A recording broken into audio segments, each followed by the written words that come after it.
നമസ്കാരം.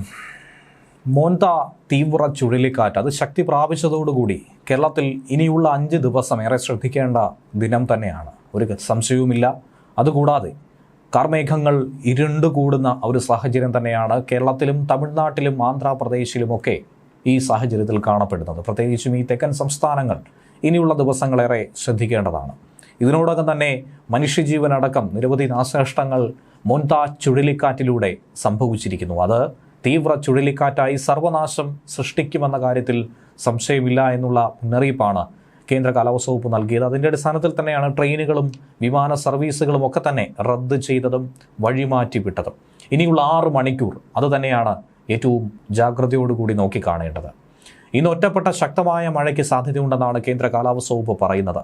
മോന്ത ചുഴലിക്കാറ്റ് ഇന്നലെ രാത്രി 11:30-ക്കും 12:30-ക്കും ഇടയിൽ മച്ചിലിപട്ടണത്തിനും കലിംഗപട്ടണത്തിനും ഇടയിൽ നർസപ്പൂരിന് സമീപം മണിക്കൂറിൽ 90 മുതൽ 100 കിലോമീറ്റർ വരെ വേഗതയിൽ കരയിലേക്ക് പ്രവേശിച്ചു. പിന്നീട് തീരദേശ ആന്ധ്രയ്ക്ക് മുകളിൽ ചുഴലിക്കാറ്റായും ഇപ്പോൾ അതിതീവ്ര ന്യൂനമർദ്ദവുമായും നിലകൊള്ളുകയാണ്. അതുകൊണ്ട് തന്നെ ഇതിൻ്റെ ശക്തി ഇനിയുള്ള മണിക്കൂറുകളിൽ കുറയുമെന്ന കാര്യത്തിൽ സംശയമില്ല. പക്ഷേ ഇത് നിലനിൽക്കുന്ന സാഹചര്യത്തിൽ ജനം ജാഗ്രത പാലിക്കേണ്ടത് അനിവാര്യമാണ്. വടക്ക് പടിഞ്ഞാറ് ദിശയിൽ നീങ്ങി ആന്ധ്രാപ്രദേശ്, അതിനോട് ചേർന്ന തെലങ്കാന, തെക്കൻ ഛത്തീസ്ഗഡ് വഴി നീങ്ങി അടുത്ത 6 മണിക്കൂറിനുള്ളിൽ തീവ്ര ന്യൂനമർദ്ദമായി വീണ്ടും ശക്തി കുറയാനുള്ള സാധ്യതയുണ്ടെന്നാണ് കാലാവസ്ഥാ പ്രവചനം. കേരളത്തിൽ അടുത്ത 5 ദിവസം നേരിയ ഇടത്തരം മഴയ്ക്കോ ഇടിയോടുകൂടിയ മഴയ്ക്കോ ഉള്ള സാധ്യതയും ഇതോടൊപ്പം തന്നെ പറയുന്നുണ്ട്. ഇന്ന് രാത്രി ഒറ്റപ്പെട്ട ശക്തമായ മഴ പെയ്തിറങ്ങും. പുറത്തിറങ്ങുന്നവർ ഏറെ ജാഗ്രത പാലിക്കുക, കഴിയും വിധം പുറത്തിറങ്ങാതിരിക്കുക എന്നുള്ളതാണ് ഏറ്റവും ഉചിതമായത്. ഉരുൾപൊട്ടൽ, മണ്ണിടിച്ചിൽ സാധ്യതയുള്ള പ്രദേശങ്ങളിൽ നിന്നും പൊതുജനം മാറി താമസിക്കേണ്ടത് അനിവാര്യമായിട്ടുള്ളൊരു വിഷയം തന്നെയാണ്. അറബിക്കടലിലാകട്ടെ ഇപ്പോഴും തീവ്ര ന്യൂനമർദ്ദം തുടരുന്നുണ്ട്. നമുക്ക് 2 ഭീഷണിയാണ് നിലനിൽക്കുന്നത്. ഒന്ന് അറബിക്കടലിലെ ന്യൂനമർദ്ദവും, മറ്റൊന്ന് മോന്ത ചുഴലിക്കാറ്റും. മധ്യകിഴക്കൻ അറബിക്കടലിന് മുകളിലായി തീവ്ര ന്യൂനമർദ്ദം സ്ഥിതി ചെയ്യുകയാണ്. ഇത് അടുത്ത 36 മണിക്കൂറിനുള്ളിൽ മധ്യകിഴക്കൻ അറബിക്കടലിലൂടെ വടക്ക് കിഴക്കൻ ദിശയിലേക്ക് നീങ്ങാൻ സാധ്യതയുണ്ടെന്നും കാലാവസ്ഥാ വകുപ്പ് പറയുന്നു.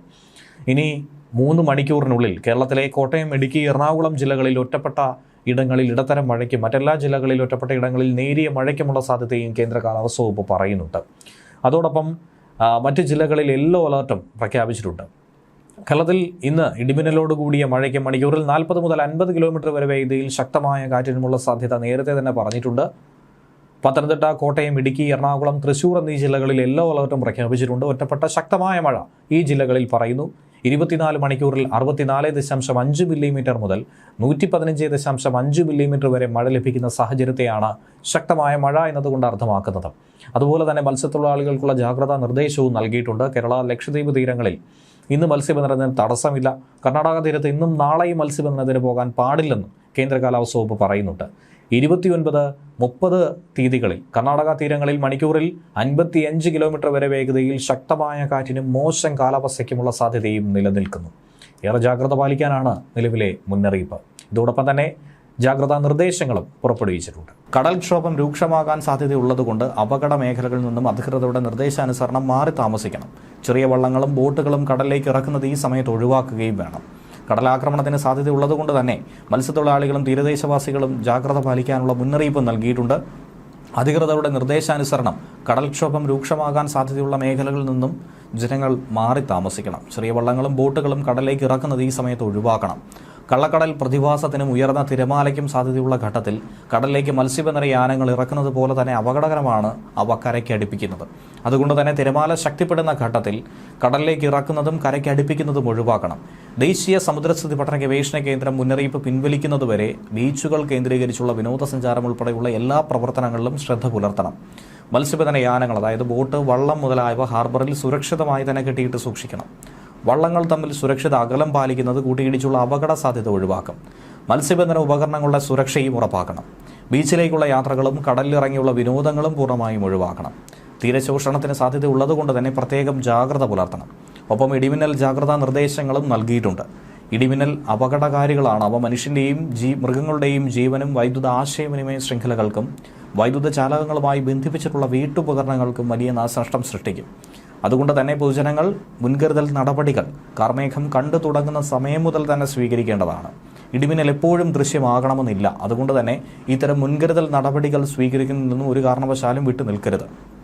ഇടിമിന്നലിൻ്റെ ആദ്യ ലക്ഷണം കണ്ടു കഴിഞ്ഞാൽ ഉടൻ തന്നെ സുരക്ഷിതമായ കെട്ടിടത്തിനുള്ളിലേക്ക് മാറണം. തുറസായ സ്ഥലങ്ങളിൽ തുടരുന്നത് ഇടിമിന്നലേൽക്കാനുള്ള സാധ്യത വർദ്ധിപ്പിക്കും. ശക്തമായ കാറ്റിനും ഇടിമിന്നലിനും സാധ്യതയുള്ള ഘട്ടത്തിൽ ജനലും വാതിലും അടച്ചിടണം. വാതിലിനും ജനലിനും അടുത്ത് നിൽക്കാതെ ഇരിക്കണം. കെട്ടിടത്തിനകത്ത് തന്നെ ഇരിക്കുക. പരമാവധി ഭിത്തിയിലോ തറയിലോ സ്പർശിക്കാതിരിക്കാൻ ശ്രമിക്കുകയും ചെയ്യണം. ഗ്രഹോപകരണങ്ങളുടെ വൈദ്യുത ബന്ധം വിച്ഛേദിക്കണം. വൈദ്യുതോപകരണങ്ങളുമായിട്ടുള്ള സാമീപ്യം ഇടിമിന്നലുള്ള സമയത്ത് ഒഴിവാക്കണം. ഇടിമിന്നലുള്ള സമയത്ത് ടെലഫോൺ ഉപയോഗിക്കുന്നതും ഒഴിവാക്കണം. മൊബൈൽ ഫോൺ ഉപയോഗിക്കുന്നതുകൊണ്ട് കുഴപ്പമില്ല. അന്തരീക്ഷം മേഘാവൃതമാണെങ്കിൽ തുറസായ സ്ഥലത്തും ടെറസിലും കുട്ടികൾ ഉൾപ്പെടെ കളിക്കുന്നത് ഒഴിവാക്കണം. ഇടിമിന്നലുള്ള സമയത്ത് വൃക്ഷങ്ങളുടെ ചുവട്ടിൽ നിൽക്കരുത്. വാഹനങ്ങൾ മരച്ചുവട്ടിൽ പാർക്ക് ചെയ്യുകയും വരുത്. ഇടിമിന്നലുള്ള സമയത്ത് വാഹനത്തിനകത്ത് തന്നെ തുടരണം. കൈകാലുകൾ പുറത്തിടാതിരിക്കാനും ശ്രദ്ധിക്കുക. വാഹനത്തിനകത്ത് നിങ്ങൾ സുരക്ഷിതരായിരിക്കും. സൈക്കിൾ, ബൈക്ക്, ട്രാക്ടർ തുടങ്ങിയ വാഹനങ്ങളിലുള്ള യാത്ര ഇടിമിന്നൽ സമയത്ത് ഒഴിവാക്കി ഇടിമിന്നൽ അവസാനിക്കുന്നതുവരെ സുരക്ഷിതമായൊരു കെട്ടിടത്തിൽ അഭയം തേടുകയും വേണം. മഴക്കാറ് കാണുമ്പോൾ തുണിയെടുക്കാൻ ടെറസിലേക്കോ മുറ്റത്തേക്കോ ഇടിമിന്നലുള്ള സമയത്ത് പോകരുത്. കാറ്റിൽ മറിഞ്ഞു വീഴാൻ സാധ്യതയുള്ള വസ്തുക്കളൊക്കെ കെട്ടിവെക്കണം. ഇടിമിന്നലുള്ള സമയത്ത് കുളിക്കുന്നതും ഒഴിവാക്കണം. ടാപ്പുകളിൽ നിന്നും വെള്ളം ശേഖരിക്കുന്നതും ഒഴിവാക്കേണ്ടതാണ്. പൈപ്പിലൂടെ മിന്നൽ മൂലമുള്ള വൈദ്യുതി സഞ്ചരിച്ചേക്കും. ഇടിമിന്നൽ ഉണ്ടാകുമ്പോൾ ജലാശയത്തിൽ മീൻ പിടിക്കാനോ കുളിക്കാനോ ഇറങ്ങാൻ പാടില്ല. കാർമേഘങ്ങൾ കണ്ടു തുടങ്ങുമ്പോൾ തന്നെ മത്സ്യബന്ധനം, ബോട്ടിംഗ് തുടങ്ങിയ പ്രവർത്തികൾ നിർത്തിവെച്ച് ഉടനെ തന്നെ അടുത്തുള്ള കരയിലേക്ക് എത്താൻ ശ്രമിക്കണം. ഇടിമിന്നലുള്ള സമയത്ത് ബോട്ടിൻ്റെ ഡെക്കിൽ നിൽക്കരുത്. ചൂണ്ടയിടുന്നതും വലയെറിയുന്നതും ഇടിമിന്നലുള്ള സമയത്ത് അവസാനിപ്പിക്കുക. പട്ടം പറത്തുന്നത് ഒഴിവാക്കണം. ഇടിമിന്നലുള്ള സമയത്ത് ടെറസിലേക്കോ മറ്റു ഉയരമുള്ള സ്ഥലങ്ങളിലേക്കോ വൃക്ഷക്കൊമ്പിലോ ഇരിക്കുന്നത് അപകടകരമാണ്. വളർത്തുമൃഗങ്ങളെ തുറസായ സ്ഥലത്ത് ഈ സമയത്ത് കെട്ടുകയും അരുത്. അവയെ അഴിക്കാനും സുരക്ഷിതമായി മാറ്റിക്കെട്ടാനും മഴമേഘം കാണുന്ന സമയത്ത് ഒരു കാരണവശാലും പോകരുത്. ഇതൊക്കെ തന്നെ നിങ്ങൾക്ക് ഇടിമിന്നലേൽക്കാൻ കാരണമായേക്കും. അടുത്തുള്ള കെട്ടിടത്തിലേക്ക് മാറാൻ സാധിക്കാത്ത വിധത്തിൽ തുറസായ സ്ഥലത്താണെങ്കിൽ പാദങ്ങൾ ചേർത്ത് വെച്ച് തല കാൽമുട്ടുകൾക്കിടയിൽ ഒതുക്കി വെച്ച് പന്ത് പോലെ ഉരുണ്ടിരിക്കണം. ഇടിമിന്നലിൽ നിന്നും സുരക്ഷിതമാക്കാൻ കെട്ടിടങ്ങൾക്ക് മുകളിൽ മിന്നൽ രക്ഷാചാലകം സ്ഥാപിക്കാം. വൈദ്യുതോപകരണങ്ങളുടെ സുരക്ഷയ്ക്ക് വേണ്ടി സർജ് പ്രൊട്ടക്ടറും ഘടിപ്പിക്കാം. മിന്നലിൻ്റെ ആഘാതത്താൽ പൊള്ളലേൽക്കുകയോ കാഴ്ചയോ കേൾവിയോ നഷ്ടമാകുകയോ ഹൃദയാഘാതം സംഭവിക്കുകയോ വരെ ചെയ്യാം. മിന്നലാഘാതമേറ്റ ആളുടെ ശരീരത്തിൽ വൈദ്യുത പ്രവാഹമില്ല എന്നുള്ളത് മനസ്സിലാക്കണം. അതുകൊണ്ട് തന്നെ മിന്നലേറ്റ ആളിന് പ്രഥമ ശുശ്രൂഷ നൽകാൻ മടിക്കരുത്. മിന്നലേറ്റാൽ ആദ്യ 30 സെക്കൻഡ് എന്ന് പറയുന്നത് ജീവൻ രക്ഷിക്കാനുള്ള സുവർണ്ണ നിമിഷങ്ങളാണ്. അതുകൊണ്ട് തന്നെ മിന്നലേറ്റ ആളിന് ഉടൻ തന്നെ വൈദ്യസഹായവും എത്തിക്കണം. ഇടിമിന്നലിൻ്റെ ആദ്യ ലക്ഷണം കണ്ടു കഴിഞ്ഞാൽ ഉടൻ തന്നെ സുരക്ഷിതമായ കെട്ടിടത്തിനുള്ളിലേക്ക് മാറണം. തുറസായ സ്ഥലങ്ങളിൽ തുടരുന്നത് ഇടിമിന്നലേൽക്കാനുള്ള സാധ്യത വർദ്ധിപ്പിക്കും. ശക്തമായ കാറ്റിനും ഇടിമിന്നലിനും സാധ്യതയുള്ള ഘട്ടത്തിൽ ജനലും വാതിലും അടച്ചിടണം. വാതിലിനും ജനലിലും അടുത്ത് നിൽക്കാതെ ഇരിക്കുക. കെട്ടിടത്തിനകത്ത് തന്നെ ഇരിക്കുക. പരമാവധി ഭിത്തിയിലോ തറയിലോ സ്പർശിക്കാതിരിക്കാൻ ശ്രമിക്കുകയും ചെയ്യുക. ഗ്രഹോപകരണങ്ങളുടെ വൈദ്യുത ബന്ധം വിച്ഛേദിക്കണം. വൈദ്യുതോപകരണങ്ങളുമായിട്ടുള്ള സാമീപ്യം ഇടിമിന്നലുള്ള സമയത്ത് ഒഴിവാക്കണം. ഇടിമിന്നലുള്ള സമയത്ത് ടെലഫോൺ ഉപയോഗിക്കുന്നതും ഒഴിവാക്കണം. മൊബൈൽ ഫോൺ ഉപയോഗിക്കുന്നതുകൊണ്ട് കുഴപ്പമില്ല.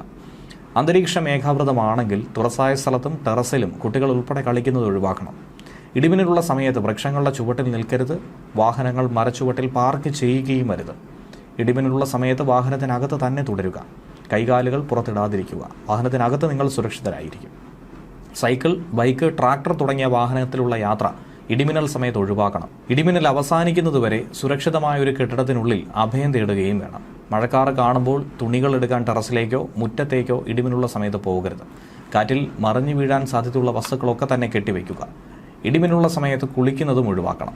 ടാപ്പുകളിൽ നിന്നും വെള്ളം ശേഖരിക്കുന്നതും ഒഴിവാക്കുക. പൈപ്പിലൂടെ മിന്നൽ മൂലമുള്ള വൈദ്യുതി സഞ്ചരിച്ചേക്കാം. ഇടിമിന്നൽ ഉണ്ടാകുമ്പോൾ ജലാശയത്തിൽ മീൻ പിടിക്കാനോ കുളിക്കാനോ ഇറങ്ങാൻ പാടില്ല. കാർമേഘങ്ങൾ കണ്ടു തുടങ്ങുമ്പോൾ തന്നെ മത്സ്യബന്ധനം, ബോട്ടിംഗ് തുടങ്ങിയ പ്രവർത്തികൾ നിർത്തിവെച്ച് ഉടനെ തന്നെ അടുത്തുള്ള കരയിലേക്ക് എത്താൻ ശ്രമിക്കണം. അതിനിടയിൽ തന്നെ വേനൽ മഴയിൽ ചെറിയൊരു ആശ്വാസം ലഭിക്കുന്നതിനിടയിൽ തന്നെ സംസ്ഥാനത്ത് പകൽ ചൂട് ഉയർന്നു തന്നെ നിൽക്കും. ഉയർന്ന താപനില മുന്നറിയിപ്പ് കാരണം കേരളത്തിലെ 12 ജില്ലകളിലാണ് യെല്ലോ അലർട്ട് പ്രഖ്യാപിച്ചിരിക്കുന്നത്. ഇടുക്കി, വയനാട് ജില്ലകൾ ഒഴികെ മറ്റെല്ലാ ജില്ലകളിലും യെല്ലോ അലർട്ട് പ്രഖ്യാപിച്ചിട്ടുണ്ട്. ഉയർന്ന താപനില പാലക്കാട് ജില്ലയിൽ 37 ഡിഗ്രി സെൽഷ്യസ് വരെയും അലർട്ട് പ്രഖ്യാപിച്ചിരിക്കുന്ന മറ്റു ജില്ലകളിൽ 36 ഡിഗ്രി സെൽഷ്യസ് വരെയും ഉയരാൻ സാധ്യതയുണ്ടെന്നാണ് കേന്ദ്ര കാലാവസ്ഥാ വകുപ്പ് അറിയിച്ചിരിക്കുന്നത്. ഇതോടൊപ്പം വെയിലിനൊപ്പം എത്തുന്ന തരംഗ ദൈർഘ്യം കുറഞ്ഞ വികിരണമാണ് UV. ഇതും അപകടകാരികളാണ്.